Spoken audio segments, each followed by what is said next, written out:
ખબરોમાં બન્યા રહેવા માટે બેલ આઇકોન દબાવો અને એબીપી અસ્મિતાને સબસ્ક્રાઇબ કરો.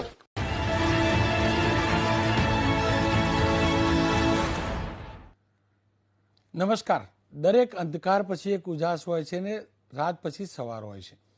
ભલે કોરોનાની કોઈ વેક્સિન ન મળી હોય, પરંતુ કોરોના સામે લડવા માટેનું એક નવું હથિયાર મળ્યું છે. જી હા, પ્લાઝમા થેરાપી. છેલ્લા કેટલાક દિવસથી એની ચર્ચા પણ ચાલી રહી હતી. સવાલ એ હતો કે પ્લાઝમા થેરાપી થાય કેવી રીતે, પ્લાઝમા થેરાપી માટે ડોનેટ કોણ કરે. ખેર, તમામને દ્રશ્યો પણ બતાવીશ અને ગુજરાતના ગૌરવનું વાત કહીશ, અને એ પણ કામ આપણી દીકરીએ કર્યું છે. આપ જે દ્રશ્યોમાં જોઈ શકો છો એ દીકરી સ્મૃતિ, જેને મેં, તમે કે કોઈએ પણ કામ કર્યું, કોઈએ પણ દાન કર્યું તેનાથી મોટું દાન કર્યું છે. સ્મૃતિના દ્રશ્યો જોઈ શકો છો હોસ્પિટલના. સ્મૃતિ પોતે કોરોના પોઝિટિવ હતી, કોરોના મુક્ત થઈ, તંદુરસ્ત થઈ, ઘરે ગઈ.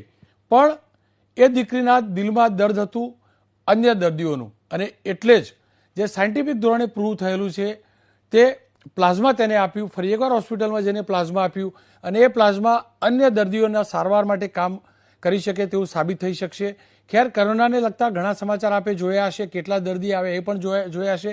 પણ એ વાત ચોક્કસથી કરવી જોઈએ કે કોરોનાના 90 કરતાં વધુ, લગભગ 95 જેટલા દર્દીઓ માત્ર ગુજરાતમાંથી સારવાર લઈને પોતાના ઘેર પહોંચી ચૂક્યા છે. કુલ જેટલા પણ દર્દી છે તેના 8 થી 10% દર્દી સરેરાશ ઇલાજ બાદ સાજા થયા છે, પોતાના ઘરે પહોંચી ચૂક્યા છે. એટલે કે કોરોના સામે લડી શકાય છે. બસ સતર્કતાની જરૂર છે, અને આ જ મુદ્દે આપણે ચર્ચા કરીશું. પૂરી થેરાપી શું છે, કેવી રીતે પ્રેરણા મળી સ્મૃતિને, આ તમામ મુદ્દે આપણે ચર્ચા કરીશું. આપણી સાથે સ્મૃતિ પણ અમદાવાદથી જોડાઈ છે, સાથે જ યુએસથી ડૉક્ટર ધીરજ પોલ જોડાયા છે. સ્મૃતિ, આપની જોડે આવું. આપને પહેલાં તો હું સલામ કરીશ, મારા પરિવાર તરફથી સલામ, તમામ ગુજરાતીઓ તરફથી સલામ, કારણ કે આપે એક નવો ચીલો ચિત્ર્યો છે. હિન્દીમાં થોડીક વાત એટલે કરીશ કે મારી સાથે યુએસથી જે ડૉક્ટર જોડાયેલા છે, डॉक्टर धीरज कौल, ये हिंदी जाने से. डॉक्टर धीरज, स्मृति से ज़्यादा बात करूं उससे पहले छोटा सा आपका कमेंट चाहूँगा. मेरे शहर की लड़की ने खुद बीमार थी, इलाज करवाया, अच्छी हो गई. फिर पहला गुजरात का मामला है जिसने अपना प्लाज्मा दिया है. कितनी बड़ी बात. नमस्कार, आपके दर्शकों प्रणाम. बहुत ही खुशी की बात है, और ये एक ऐतिहासिक कदम है गुजरात की स्टेट के लिए. जैसे कि मैं आपके मंच से, एबीपी न्यूज से हिंदी और गुजराती से पिछले 2-3 हफ्ते से इस थेरेपी के बारे में बात कर रहा हूँ. ये थेरेपी एक्चुअली इस टाइम हमारे पास सबसे कारगर हथियार है. अगर कोई बीमार हो जाए तो, बीमार ना हो उसके लिए मोदी जी की पूरी कोशिश है, भारत सरकार की कोशिश है, सोशल डिस्टेंसिंग. लेकिन अगर कोई बीमार हो जाए और काफी बीमार हो जाए, मतलब आईसीयू में पहुंच जाए या रेस्पिरेटरी डिस्ट्रेस में हो जाए, इंट्यूबेट करना पड़े, तो उस सिचुएशंस में हम प्लाज्मा थेरेपी दे रहे हैं. ये बेसिकली किसी एक तरीके से काम करता है. मैं समझाना चाहूंगा कुछ पिक्चर्स के माध्यम से, अगर आप उसको प्ले कर सके. डॉक्टर, मैं आपको रोकना चाहूंगा, आपकी पूरी थेरापी के बारे में जान भी लूं, लेकिन एक बार स्मृति से समझ लेता हूं कि उसको कैसे प्रेरणा मिली. स्मृति, आप તમે હિન્દીમાં પણ વાત કરી શકો છો, જેથી ડોક્ટર ધીરજ પણ સમજી શકે, દર્શકો પણ સમજી શકશે. બેન, આ પ્રેરણા ક્યાંથી મળી? એક આટલી મહામારીમાંથી ઘેર પહોંચવું, ફરીથી પ્લાઝમા આપવા જવાની પ્રેરણા ક્યાંથી મળી?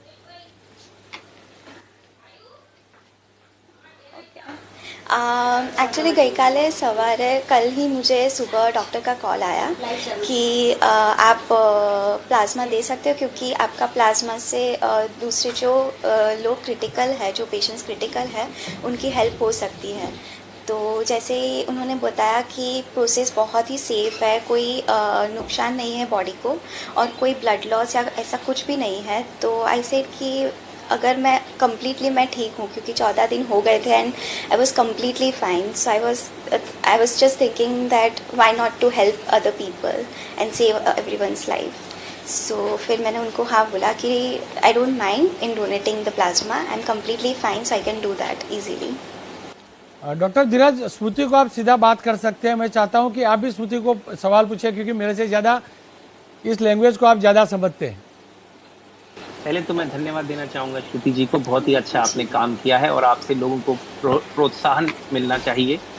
जैसे कि मैं बता चुका हूँ, ये थेरेपी 1918 से विश्व में इस्तेमाल होती रही है, और अलग अलग मोड्स पे इस्तेमाल होती रही है. कई सेफ्टी प्रिकॉशन इश्यूज आए थे, लेकिन ओवरऑल हम इसे यूज करते हैं. अब आ जाइए कि आप से मैं ये जानना चाहूंगा कि आपके पहले सिम्टम्स कब आए थे इस बीमारी के, क्योंकि but I'm हम not यहाँ able पे to hear 3 the हफ्ते voice. आफ्टर द आपको मेरी आवाज आ रही है श्रुति जी? आप मुझे सुन पा रही हैं?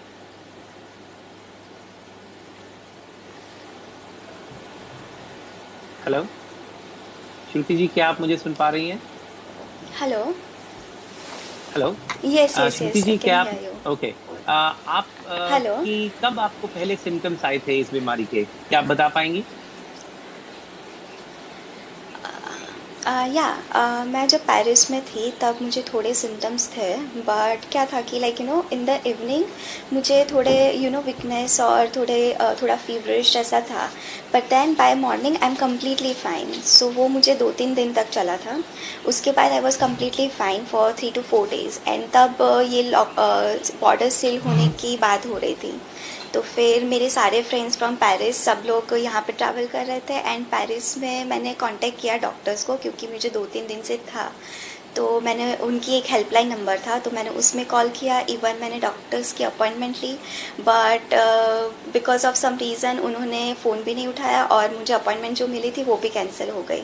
सो आई वॉज़ वेरी वरिड कि अभी क्या होगा। एंड देन ये जब बॉर्डर सील होने की बात आई, तब मैंने सोचा कि चलो ठीक है, मैं ट्रैवल ही कर लेती हूँ टू इंडिया। सो पहले मैं पेरिस में मतलब एयरपोर्ट से ही मुझे चेकअप वगैरह सब कुछ किया, but it was completely fine. So तब मैं यहाँ पे आई। यहाँ पे आने के बाद मैं सिविल असारवा हॉस्पिटल है, वहाँ पे मुझे ले जाया गया। वहाँ पे मेरा चेकअप किया गया, एंड उन्होंने भी वही बोला कि नहीं, आई एम कम्प्लीटली फाइन। अगर थोड़े और सिम्टम्स अगर आते हैं then you contact to the medical staff. So जैसे ही मैं घर पे आई, नेक्स्ट दिन मुझे खांसी वगैरह चालू हुआ। तो फिर हमने सोचा कि we should not take the risk, and फिर हमने कॉल किया, और मैं हॉस्पिटल गई, एसवीपी हॉस्पिटल, और वहाँ पे मेरा चेकअप किया गया एंड मेरा टेस्ट किया गया फॉर कोविड-19। एंड अगले दिन मेरी रिपोर्ट्स आई that I have been tested positive. So फिर उसके बाद वहाँ पे हॉस्पिटल में थी, तब थोड़े ब्रीथिंग इश्यूज़, कफिंग वगैरह थे थोड़े दिन, but after few days I was fine, but still मेरे रिपोर्ट्स पॉजिटिव आ रहे थे। Very good, very good. मैं आपके दर्शकों को ये हेलो। बताना चाहूंगा कि ये जो या प्लाज्मा थेरेपी है रिलेटिवली सेफ है, और हम इसको करंटली यूज कर रहे हैं। अमेरिका में 1300 साइट्स के ऊपर ये यूज हो रही है। वर्ल्ड वाइड ग्लोबली भी यूज हो रही है। हम 200 पेशेंट्स को कर चुके हैं और हमारा डाटा ओके। बढ़ता जा रहा है। 500 के तकरीबन 900 पेशेंट्स को हम ये देंगे।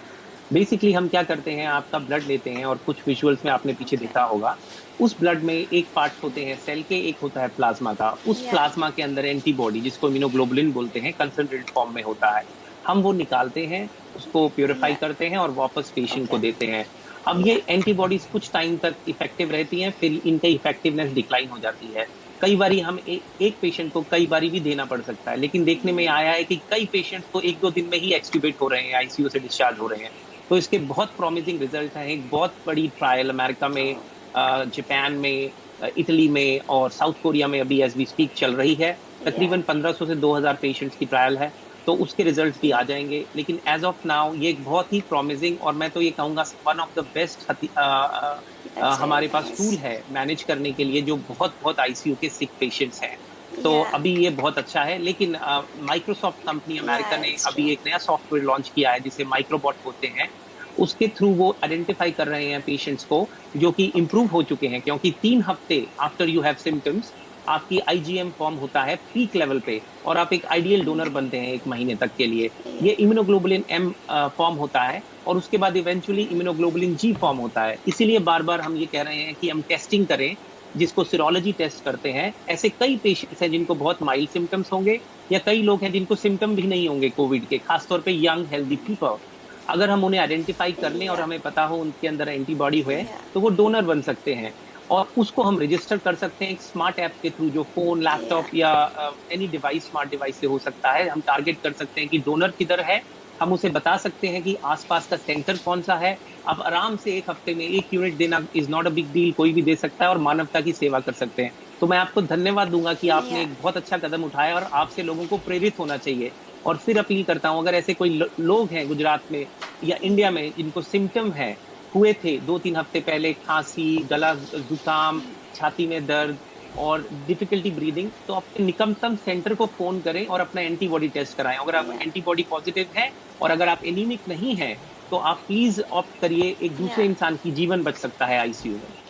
સ્મૃતિ, તમને થેન્ક યુ કહીશ અને છેલ્લે તમારી જોડે એક अपील પણ જાણવા માંગીશ. डॉक्टर धीरज आपके पास आऊंगा, लेकिन तब तक स्मृति से बात कर लेता हूँ गुजराती में. स्मृति, તમારી જોડેથી જ, કેમ કે અત્યાર સુધી અલગ અલગ પ્રકારની મીત હોતી હતી કે સરકારી હોસ્પિટલમાં સારવાર સારી નથી મળતી, દુનિયાભરની વાર્તાઓ ચાલતી હતી. તમારો અનુભવ શું રહ્યો?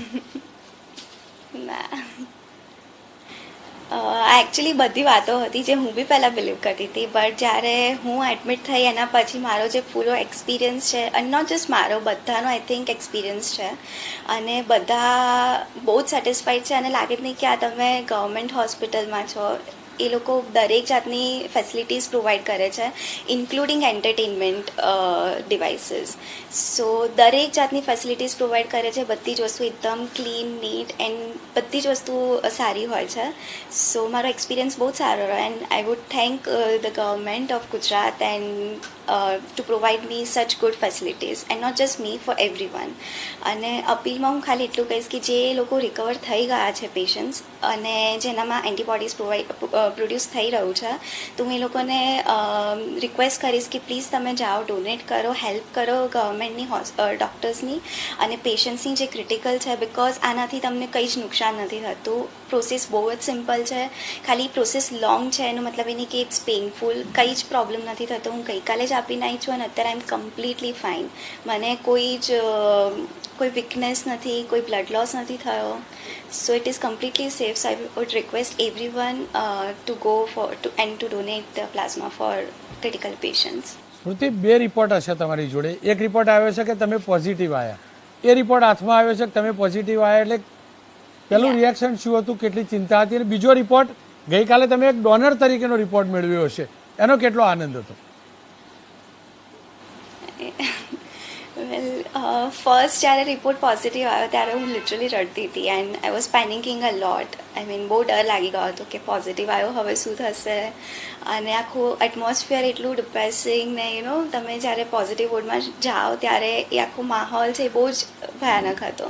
તો ત્યારે હું બહુ જ પેનિક કરી ગઈ હતી. બટ ઇવેન્ચ્યુઅલી થોડાક દિવસ ગયા પછી થોડી પોઝિટિવિટી આવી, એનાથી હું રિકવર થઈ, મેન્ટલી સ્ટ્રોંગ થઈ. એના પછી મારા રિપોર્ટ્સ બી નેગેટિવ આવી ગયા. અને જ્યારે ગઈકાલે મેં ડોનેટ કર્યું ત્યારે it was very proud moment. And હું એકચ્યુઅલી રાત્રે સૂઈ જ નથી શકી કે I actually donated the plasma for the critical patients.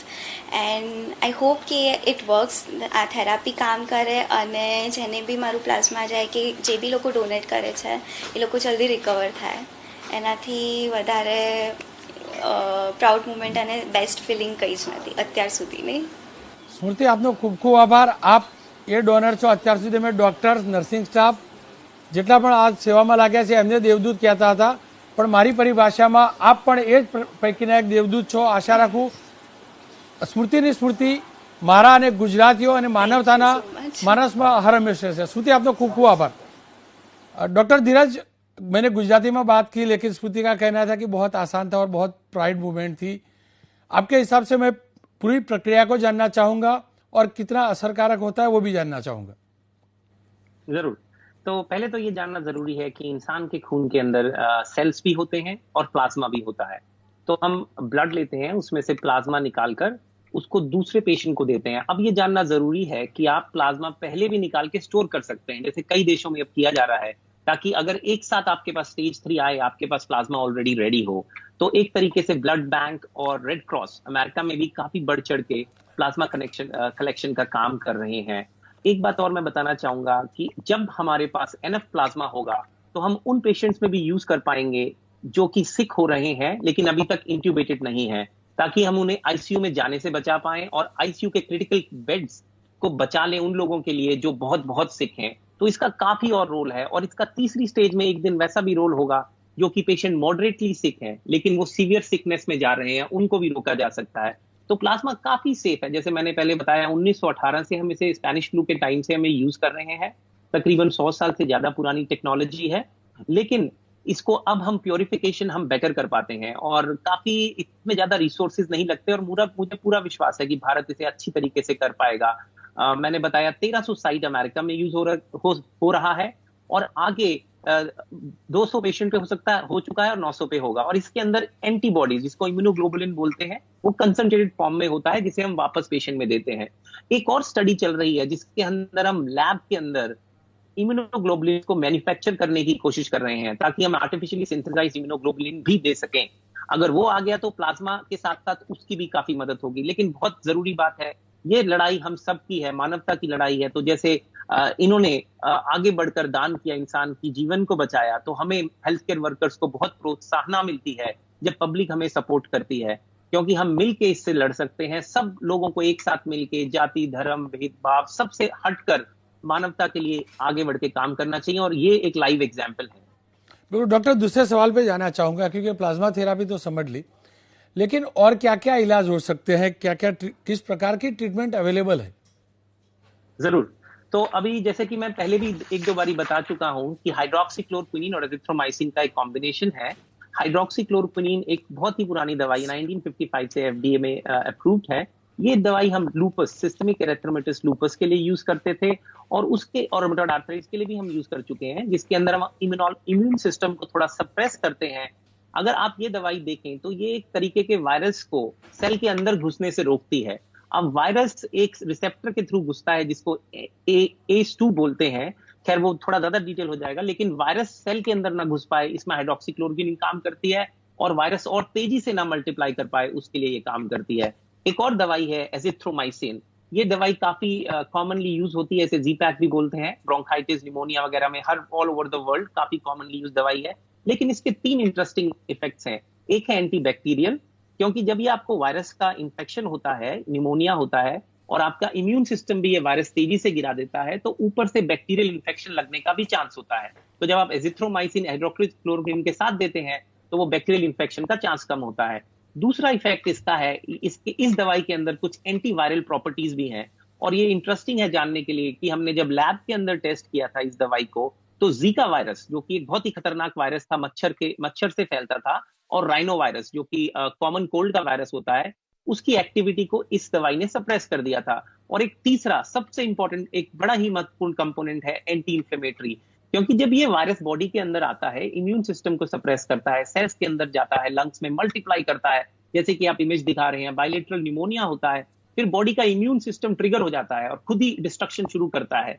तो इमीडिएटली काफी साइटोकाइंस और इन्फ्लेमेटरी मार्कर्स निकलते हैं। तो ये एंटीबायोटिक का देखने में आया है कि एजिथ्रोमाइसिन इन साइटोकाइन लेवल्स को कम करता है, जिसकी वजह से फ्लूइड, लंग्स के अंदर स्वेलिंग कम होती है, एयरवेज के अंदर स्वेलिंग कम होती है, और सांस लेने में दिक्कत आने में काफी इंप्रूवमेंट होती है।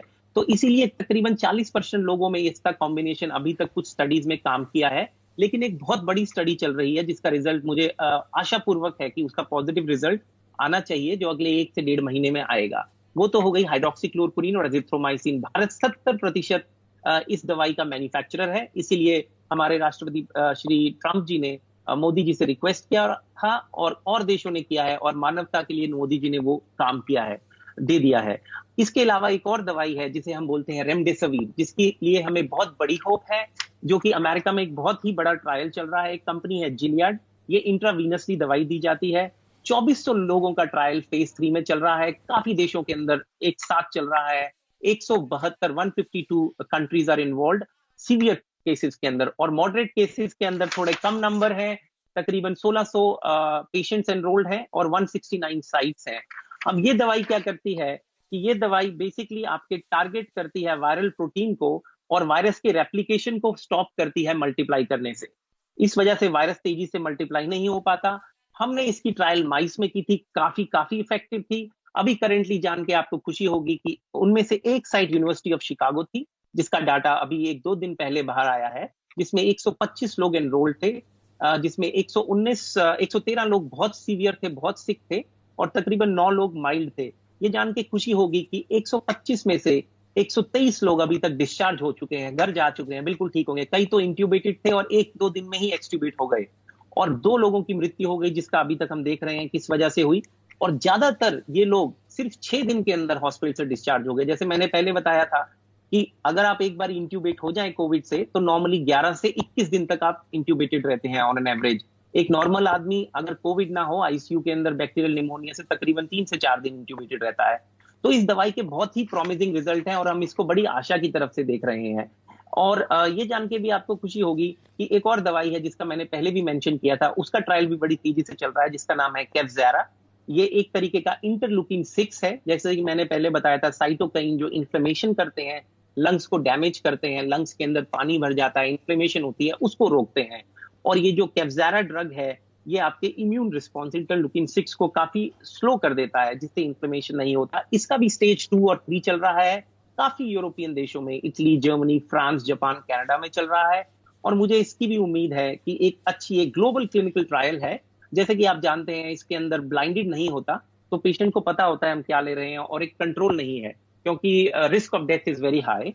तो ये एक दवाई है जो कि हम इम्यून मॉड्यूलेटर कहते हैं, कि आपकी इम्यून सिस्टम से खेलता है, लेकिन हमें सावधानी से करना पड़ेगा क्योंकि बैक्टीरियल इन्फेक्शन का भी रिस्क रहता है। और ये दवाई को हम यूज कर रहे हैं, लेकिन काफी अच्छे रिजल्ट्स मुझे लगता है आएंगे। ये दो मेरे इनके ऊपर बहुत ऑप्टिमिस्टिक वो है।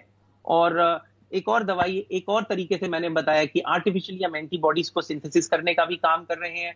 एक और HIV की दवाई थी जिसका नाम था लोपिनोविर एंड रिटोनोविर, उसका भी ट्रायल हुआ, लेकिन ज्यादा कुछ फर्क स्टैंडर्ड केयर से नहीं दिखा। 199 पेशेंट्स का हुआ था, 100 पेशेंट स्टैंडर्ड में थे, 99 ट्रीटमेंट में। कुछ प्राइमरी रिजल्ट्स एंड रिजल्ट्स के लिए खास फर्क नहीं है, लेकिन सेकेंडरी रिजल्ट्स के लिए थोड़ा फर्क देखा गया, जैसे oxygen need, length of stay in the hospital थोड़ा कम है। तो कुछ अच्छी खबरें अब धीरे धीरे आ रही हैं, लेकिन ये एक बहुत ही बड़ा चैलेंज है, हम सबको धैर्य के साथ काम करना है। डॉक्टर, आपके बाद तीसरे सवाल पर जाऊं, उसके पहले आप शायद वो विजुअल नहीं देख पाएंगे, लेकिन वो बात सुनकर आप भी प्राइड महसूस करेंगे, भारतीय होने का गर्व महसूस करेंगे। स्विट्जरलैंड के अंदर वहां के जो माउंटेन है, वहां पर तिरंगा लहराया गया, एक इमेज बनाई गई तिरंगा की, वहां की सरकार ने, यह कहने के लिए कि भारत ने किस प्रकार से वहां दवाई भेजी और दुनिया के अलग अलग देशों को कितना फायदा हुआ। आप ये દર્શકો આ દ્રશ્ય જોઈ શકો છો। આ દ્રશ્ય ગઈકાલના છે, જ્યારે સ્વિટ્ઝરલેન્ડના માઉન્ટેન ઉપર એટલે કે પર્વત ઉપર ભારતનો તિરંગો ત્યાંની સરકારે લહેરાવ્યો ટેકનોલોજીની મદદથી, લેસરની મદદથી। સાથે જ આ જ મુદ્દે ટ્વીટ પણ કર્યું મનસુખભાઈ માંડવિયાએ, કારણ કે 64 દેશોની અંદર આપણી આ દવા પહોંચી છે, આપણે દુનિયા માટે એક લીડ લીધી છે, દવાને આ રસ્તો બતાવ્યો છે। ખેર, મૂળ મુદ્દા ઉપર ફરીથી આવીશ। આ મુદ્દાને ચોક્કસથી સલામ, ભારતના फार्मास्यूटिकल सेक्टर ने सलाम। आप दृश्य तो नहीं देख पाए होंगे, लेकिन आप समझ पाए होंगे कि कितना प्राइड मूवमेंट होगा। मैंने ये न्यूज CNN और फॉक्स पे आज देखी थी, बहुत ही गर्व हमें महसूस हुआ। और मैं बोलना चाहूंगा आपके माध्यम से, मैंने 2 हफ्ते पहले भी बोला था, 1 हफ्ते पहले भी बोला था कि भारत एक विश्व गुरु का रोल निभा सकता है और निभा रहा है मोदी जी के नेतृत्व में। और जितना मानवता के लिए वो काम कर रहे हैं, उन्हें नोबेल प्राइज की तरफ हमें रिकमेंड करना चाहिए। और एक ट्रायल आज एक पिटीशन शुरू हो चुका है जिसमें 25,000 लोगों ने साइन कर दिया है। मैं बहुत खुश हूँ, भारत से ये पिटीशन ऑलरेडी स्टार्ट हो गया है और हमें गर्व होता है ये देखते हुए कि आज भारत का नाम बहुत ही हाईली लिया जा रहा है। डॉक्टर, तीसरे सवाल पे आता हूँ। वैक्सीन बातें काफी सुनी, कुछ डेवलपमेंट्स है मार्केट में या तो जो रिसर्च कर रहे हैं उसमें, कि वैक्सीन को लेकर कुछ डेवलपमेंट नया है संदेह? जरूर। तो वैक्सीन के बारे में आपको ये मैं बताना चाहूंगा कि इस टाइम 3 चीजों पे काम हो रही है। एक तो रेगुलर वैक्सीन हम लोग काम कर रहे हैं तेजी से, जिसके अंदर की ये देखने में आया है कि वैक्सीन डेवलप करने में तकरीबन हमें 12 से 18 महीने लगेंगे। जनरली एक वैक्सीन को बनने में कई बारी 5, 6, कई बारी तो 10 साल भी लगते हैं, लेकिन FDA ने इस प्रोसेस को बहुत शॉर्टकट कर दिया है। और एक और कंपनी है जिसका नाम है मोडर्ना, उसने एक नई टेक्नोलॉजी लाई है। उसमें हम क्या करते हैं कि हम एक तरीके से आप समझिए, एक तरीके का जेनेटिक कोड mRNA के अंदर लोड करके बॉडी के अंदर इंजेक्ट करते हैं, जो कि आपके पहले विजुअल दिखा रहे थे। जब वो बॉडी के अंदर जाता है तो आपके सेल्स को एक प्रोटीन बनाने के लिए मजबूर करता है। वो प्रोटीन जो कि मिलता जुलता है उस प्रोटीन के साथ जो कि इस वायरस के कैप्सूल के अंदर देखा जाता है, बाहर की परत के अंदर देखा जाता है। जैसे ही हमारे सेल वो प्रोटीन बनाना शुरू करते हैं जो वायरस के जैसा होता है, सिर्फ प्रोटीन, क्योंकि इस वजह से वो प्रोटीन आपका कुछ नहीं कर सकता, लेकिन आपके इम्यून सिस्टम को सेंसिटाइज करता है और इम्यून सिस्टम इम्यूनोग्लोबुलिन बनाना शुरू करता है तेजी से। जब वो इम्यूनोग्लोबुलिन बन जाते हैं बॉडी के अंदर, और सपोज वो इंसान 1 हफ्ते, 2 हफ्ते, 1 महीने के बाद, 2 महीने के बाद इंफेक्शन उसके अंदर आता है, तो तुरंत ये इम्यूनोग्लोबुलिन उस वायरस को अटैक करते हैं, क्योंकि ऑलरेडी सेंसिटाइज्ड होते हैं। तो ये एक रेवोल्यूशनरी तरीका है क्योंकि ये तरीका शायद, मुझे उम्मीद है कि शायद 12 महीने से भी पहले वैक्सीन बनाने में हमें कुछ पॉजिटिव न्यूज दे। जी। क्योंकि जनरली जैसे मैंने बताया था 12 से 18 महीने मिनिमम वैक्सीन बनाने में लगते हैं, ज्यादातर अधिकतर 5 से 4 साल लगते हैं। लेकिन ये जो mRNA की टेक्निक है, उम्मीद रखनी चाहिए कि क्या पता हमें ये इस साल के अंत में या जनवरी तक हमें कुछ पॉजिटिव रिजल्ट्स मिले। तो ये बहुत अच्छी खबर है। और डॉक्टर 2 कंपनियां मोडेर्ना और सिनोफी ये काम कर रही हैं। डॉक्टर, क्योंकि टेस्टिंग का अब जो है गुजरात में बढ़ रहा है, देश में भी बढ़ रहा है, काफी सारे टेस्टिंग भी हो रहे हैं और मामले भी सामने आ रहे हैं, ऐसे में स्वाभाविक तौर पर टेस्टिंग किट कम भी पड़ सकती है। ऐसे में आपसे जानना था कि मास टेस्टिंग के क्या क्या ऑप्शन है। बहुत ही अच्छा सवाल है रौनक जी, क्योंकि देखिए टेस्टिंग, पहले तो मैं 1 मिनट लेकर आपको समझाना चाहूंगा कि होता क्या है। जब आपकी सोसाइटी के अंदर पेंडेमिक फैलता है तो हम कोशिश करते हैं कि अगर हमारे पास दवाई है तो हम उन लोगों को दे दें जिससे कि ये वायरस ज्यादा तेजी से लोगों को बीमार ना करे। अनफॉर्चुनेटली ये नया वायरस है, बिल्कुल ही नया, एनिमल से ह्यूमन में आया है और जेनेटिकली कई कई ऐसी थ्योरीज हैं कि ये लैब से लीक हुआ है, इस पे डिटेक्शन होगा। लेकिन अभी तक जो हमारे सामने है वो ये वायरस बिल्कुल नया है, तो इम्यून सिस्टम नहीं जानता और ना ही हमारे पास दवाई है। तो हमारे पास इस टाइम क्या करना है, हमें समय खरीदना है ताकि हम इसे और खींच सकें, एक साथ लोग हॉस्पिटल्स ना पहुंच सके, जैसे मैंने पहले बताया था। अभी इसकी दवाइयों के ऊपर काम हो रहा है और जैसे ही दवाई आएंगी तो हम उसे यूज करेंगे। जब तक वैक्सीन नहीं आती तो हमें उसका इंतजार करना है। अब आ जाते हैं आपके सवाल के ऊपर, जो कि आपने मुझसे अभी पूछा था कि जब तक वैक्सीन, रौनक जी सॉरी, आपको मेरी आवाज आ रही है? हेलो जी, आ रही, बिल्कुल। आपको मेरी आवाज? ओके। सो क्या आप अपना प्रश्न एक बार रिपीट कर पाएंगे बेसिकली ब्रीफ में? मुझे इतना ही जानना था कि ऑप्शन क्या है मास टेस्टिंग के। हाँ सॉरी। सो टेस्टिंग बहुत जरूरी है मास की, बिकॉज जब मास टेस्टिंग होती है तो हमें 2 बात पता लगती है। ऐसे कितने लोग हैं जो बीमार थे और ठीक हो गए, और ऐसे कितने लोग थे जो एसिम्टोमेटिक थे। जैसे मैंने बताया था 80% लोग एसिम्टोमेटिक या फिर बहुत माइल्ड सिम्टम होते हैं, और ये वो लोग हैं जो कि डोनेशन दे सकते हैं एंटीबॉडी का। और यही वो लोग हैं, अगर इनके अंदर इम्यूनोग्लोबुलिन जी बन गया है तो हम सेफली कह सकते हैं कि इनके अंदर कुछ हद तक इम्यूनिटी है, जिसके ऊपर अभी रिसर्च चल रही है कि कब तक चलेगी। तो ये वापस काम पे जा सकते हैं, इकोनॉमी खुल सकती है। मास टेस्टिंग के अभी हमारे करंट जो ऑप्शंस हैं वो ये हैं। एक है नेजल स्वाब, जिसके अंदर हम एक स्वाब डाल के नाक के अंदर डालकर उसको लेकर सॉल्यूशन में देखते हैं कि क्या वायरल का कोई पार्टिकल उसके अंदर है। हम उसको जेनेटिकली हम उसे एम्पलीफाई करते हैं कई मिलियन टाइम्स में, जिसे पीसीआर, पॉलीमरेज चेन रिएक्शन कहते हैं। अगर हमें वो एंटीजन वायरस का पार्टिकल दिखे तो हमें पता है इंसान के अंदर वायरस है। वो तो हो गई स्वाब टेस्टिंग। उसके बाद आप आ जाइए, एक नई टेस्टिंग अभी अमेरिका में अप्रूव हुई है, जिसे हम स्लाइवा टेस्टिंग बोलते हैं। ये बहुत जरूरी है जानना कि अगर आप अपने घर पे बैठे हैं, आप एक टेस्ट ट्यूब के अंदर थूक दें, अपना स्लाइवा दें, और उस टेस्ट ट्यूब को किसी भी लैब में पहुंचाया जा सके, और जैसे ही कुछ घंटों में लैब का रिजल्ट आए, आपके फोन के ऊपर ऐप के थ्रू वापस आ जाएगा। तो आपको पता लगेगा कि आप पॉजिटिव हैं या नेगेटिव हैं। और यही ऐप का एक्सेस हेल्थ केयर प्रोवाइडर्स के पास भी होगा, तो वो आप तक पहुंच सकेंगे। नंबर 1। नंबर 2 है कि सीरोलॉजी टेस्टिंग, जिसके अंदर मैंने पहले बताया कि आपका ब्लड लेते हैं और उसमें देखते हैं अगर इम्यूनोग्लोबुलिन एम है। अगर आप एक्यूटली बीमार हैं तो इम्यूनोग्लोबुलिन एम होगा, और अगर आप इंप्रूव होकर बिल्कुल रिकवर हो चुके हैं तो इम्यूनोग्लोबुलिन जी होगा। और अगर आपके अंदर इम्यूनोग्लोबुलिन जी है तो आप इम्यून हैं, कुछ हद तक हम कह सकते हैं। तो इट इज सेफ कि हम आपको काम पे भेज सकें। ये सीरोलॉजी टेस्ट बहुत जरूरी है हेल्थ केयर वर्कर्स के लिए, डॉक्टर्स के लिए, ये जानना क्या वो एक्सपोज हो चुके हैं। अगर वो एक्सपोज हो चुके हैं तो वो मोर कॉन्फिडेंस के साथ काम पे जा सकते हैं। अगर उनको सिम्टम्स हैं, पता लगेगा कि एक्यूटली सिक है कि नहीं। तो टेस्टिंग इस टाइम, मास टेस्टिंग का धीरे धीरे धीरे बढ़ना अमेरिका में तो बहुत क्रिटिकल है, और मुझे लगता है कुछ देरी में भारत के अंदर भी बहुत तेजी से बढ़ेगा। और मैं स्लाइवा टेस्टिंग, जो एक नई चीज अभी आई है, उस पर काफी होप रखता हूं। उसके मैंने आपको कुछ पिक्चर्स भी शेयर किए थे, और मुझे लगता है उससे हम लाखों की तादाद में रोज टेस्टिंग कर पड़ेंगे। आज अमेरिका में 4 मिलियन लोगों को टेस्ट कर चुके हैं, जो कि तकरीबन 40 लाख होता है। लेकिन हमें बहुत ज्यादा लोगों की जरूरत है, क्योंकि ये सोसाइटी में फैल चुका है। कई ऐसे लोग हैं जो घूम फिर रहे हैं, जैसे मैंने पहले बताया था, जो लोगों की इम्यूनिटी कमजोर है, वृद्ध है, 65 से ऊपर है, कैंसर है, डायबिटीज है, ल्यूकीमिया है, हार्ट फेलियर, किडनी फेलियर, इनके पेशेंट्स के लिए बहुत खतरनाक होता है। तो उनको बचाने के लिए टेस्टिंग करना बहुत जरूरी है, ताकि हमें पता लगे कितने लोगों के अंदर ये वायरस है। डॉक्टर, मेरे पास आखिरी सवाल था, लेकिन वक्त की थोड़ी सी कमी है। अगली बार जब भी बात करूंगा मैं चाहूंगा कि इकोनॉमी के बारे में भी बात करें। आप हमारे साथ जुड़े डॉक्टर, बहुत बहुत शुक्रिया।